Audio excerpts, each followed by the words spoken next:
Well, hello. I'd like to wish you all a wonderful onion ring day. Would you please join me in taking the plunge and trying an onion ring casserole recipe? This recipe calls for a 20-ounce bag of frozen minced onion rings. Those are the ones that are kind of like the ones you get at Burger King.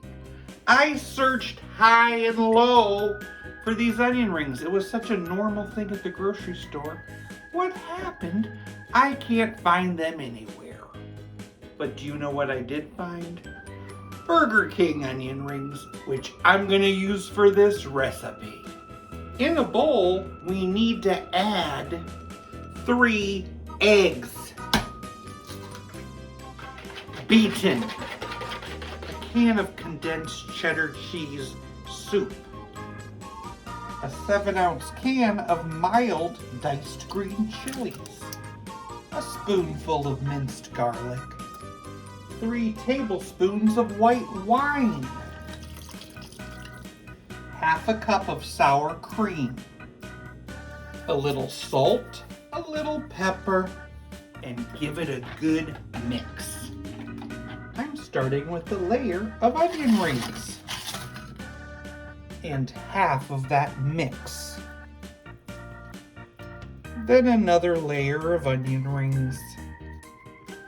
Cover it with the rest of that mix. And then we will cover that with some sharp cheddar. So the recipe uses frozen onion rings.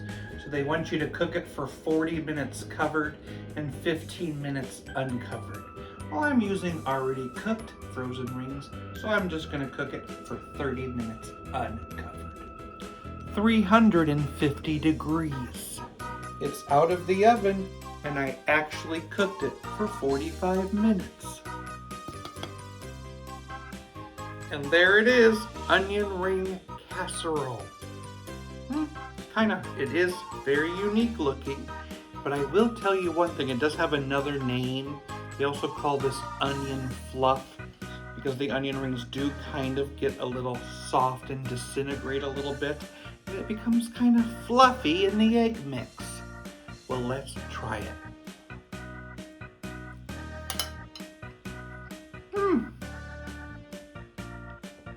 It is actually a really good flavor. It totally feels like an egg bake, like a bake you would make over the holiday season, and it's delicious. The onion rings just did kind of disintegrate, so it's like a minced onion, egg, and cheese bake. It's good. Happy Onion Ring Day! What do you call an onion that's small, yellow, and naughty? A minion. Banana!